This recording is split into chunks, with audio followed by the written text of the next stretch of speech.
An unmarked Range Rover rolling through Buckingham's North Gate just after midnight seldom signals routine.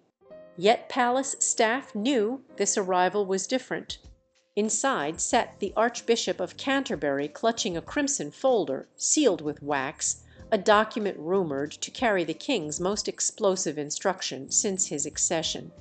Those minutes matter because when faith and crown share a car at that, our history usually changes at dawn and investors, ministers, even distant Commonwealth governors awakened to new rules written while they slept. The paper inside did not list William, nor Camilla, nor any privy councillor. Instead, one named Catherine appeared in fountain pen ink no fewer than 11 times. Each instance underlined in the late Queen's own hand, Aestumus endorsement locked away for 5 sober years until Charles S. oncologist used the phrase clinical uncertainty.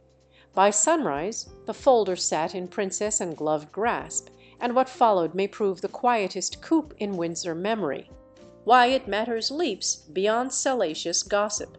The sovereign's absolute personal discretion, anchored by unwritten convention, grants him power to appoint guardians of continuity if medical advice questions his long-term lucidity. That status created after George III's descent into madness allows a trusted royal to consign state papers, brief MI6, and crucially pilot the monarchy's moral compass through constitutional fog. Should Catherine receive that authority, she becomes overnight the unelected heart of Britain's soft power able to shape Commonwealth relations, army morale, even the very brand of the Crown estate, £16 billion portfolio. So how did the shy art history student from Berkshire Edge, past seasoned royals? The story unfurls over a decade of palace chess, beginning with a 2014 Sandringham weekend, when Queen Elizabeth summoned her 4 closest heirs for a private strategic supper. At that table, turkey, carved and port poured, the sovereign posed a single question: who here carries steel enough to face storms unseen?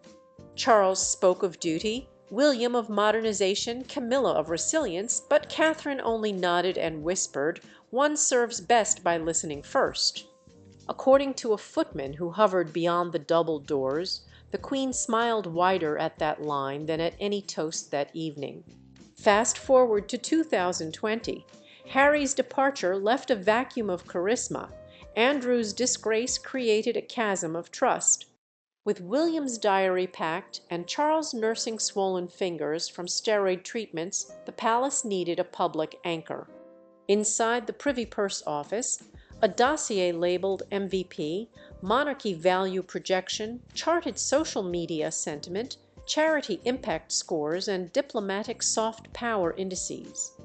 The highest curve belonged not to any crowned figure, but to Catherine, whose early childhood initiative had quietly tripled literacy grants across 42 councils, while trending hash shaping us for 19 consecutive days on TikTok. Still, numbers alone could not silence Camilla's allies who argued that a blood princess and held seniority. Then came the Cambridge note, leaked by a junior equerry. 14 pages drafted by Catherine's private secretary, outlining a compassion-led monarchy able to weather generational cynicism by shifting from ceremonial distance to lived empathy. The note urged slimmed motorcades, recycled couture, live-streamed Q&A sessions, and surprise hospice visits without press. Williams signed off immediately. Charles hesitated until polling revealed 67% of Britons aged 18 to 25 preferred Queen Catherine as future face of the realm versus 29% for Camilla and a perilous 12% for any male heir. Conspiracy or coincidence, 2 events then convulsed the court. First, a top-secret cyber audit exposed vulnerability in the Royal Archives server. Hackers had targeted Diana's unpublished tapes. Damage was contained, but the breach rattled William, who saw in Catherine's digital fluency plan the best firewall transparency. Second, Charles collapsed briefly after a chemotherapy session. Medical staff recorded a 22-second lapse in orientation.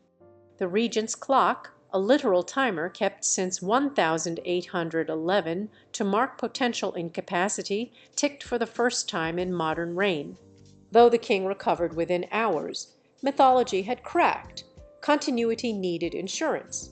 Enter Princess and the Pallas's uncompromising auditor.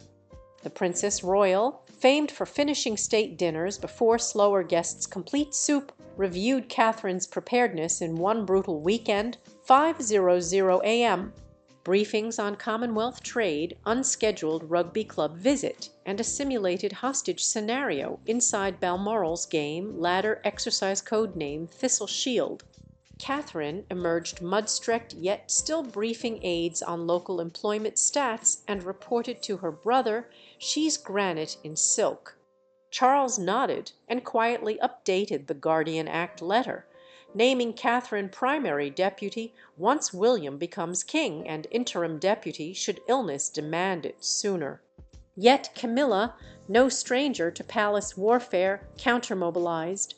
Her patronage team rolled out a nationwide literacy festival fronted by celebrity authors and bankrolled by an anonymous Surrey financier, later traced to an offshore trust connected to former Parker Bowles relatives. Leaked emails hinted at a plan to trademark Queen's Quills merchandise, promising funds for rural libraries, but raising conflict of interest alarms at the Cabinet Office. The Daily Mirror splashed Cashinilla across its front page. Within 48 hours, Revenue Partners pulled out, citing branding ambiguity. Meanwhile, Catherine's star ascended with near-mythic symmetry. At Westminster Hall, she delivered a eulogy for Grenfell mothers that moved hardened political correspondents to tears. At RAF Mayhem, she crawled under a Typhoon fuselage to speak to female apprentices about Arrow's fractures. At Davos, she quoted Keynes and Greta Thunberg in the same sentence, earning a standing ovation usually reserved for heads of state. NATO's Secretary General privately told diplomats that Duchess carries more global goodwill than half our ambassadors. Inside Kensington Palace, William grappled with conflicting tides, paternal instinct to protect Catherine from overexposure versus king-in-waiting logic that her rising authority stabilized the throne he would inherit.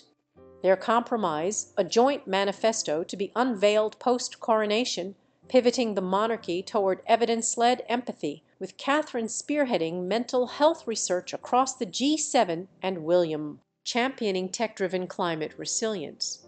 But the manifesto needed Charles' sign-off, and Camilla's crest still graced the stationary queue. The midnight crimson folder. Insiders now claim Charles requested 2 signatures, his own and Anne's, to lend the directive irrefutable legitimacy, and would announce Catherine would act and Camilla would step back into a quieter, elder stateswoman role, preserving dignity while conceding the spotlight. Whether Camilla accepted or merely acquiesced remains the enduring mystery. One footman overheard raised voices from the Queen's apartments. "I defended you through every storm." "Don't exile me in calm," replied by a weary royal physician. Calm is exactly what the realm needs. The next morning, subtle signals signposted seismic change. The court circular listed Catherine before Camilla at a Commonwealth heads reception. Protocol unheard of except in regency periods. At Trooping the Colour, Camilla rode not beside the king, but behind Anne. Commentators chalked it up to equine preference. Yet uniformed aides winked. Most telling, the official royal website updated Catherine's biography with the line, in addition to her charities, the Princess of Wales supports His Majesty's constitutional duties as and when required. Lawyers confirm only one phrase, as and when required, grants legal cover for Deputy of the Crown. Data keeps pouring in. Deloitte's Tourism Index predicts a £142 million spike in heritage visits if Catherine headlines a global soft power tour. Defense chiefs brief her monthly on veterans' rehabilitation stats. Treasury mandarins consult her team on child development ROI for early years spending. Even Spotify, bruised by the Sussex exit, is rumored to court for a Science of Childhood podcasts remains in exploratory phase. Still intrigue simmers. Republican MP table, urgent questions about hereditary backdoor governance. Clarence House, loyalists fear William's authority could seem diluted and social media fractures along generational fault lines. Hash Queen Kate trends alongside Hash Crown consent now. Amid this noise, Catherine stays silent. Her only public words are handwritten note to a bereaved schoolgirl. Courage grows in quiet places, which brings us to the next hook. Late-night literary movements at the Royal Train Depot suggest a Northern powerhouse tour is imminent. Yet, passenger manifests list Her Highness, the Princess of Wales, as senior royal, not the king or queen. If Catherine steps onto that platform first, the era of deputy reign will have begun in earnest. Like this video if you crave the next reveal. Tap subscribe so our midnight alerts find you before the tabloids do, and ring that bell. Next episode, we unpack leaked cabinet minutes hinting the Home Office may swear Catherine into weekly national security briefings, a privilege previously reserved for monarchs alone. The ink, dear viewers, is still damp, and the Crown's future has never looked quite so quietly, perilously thrilling.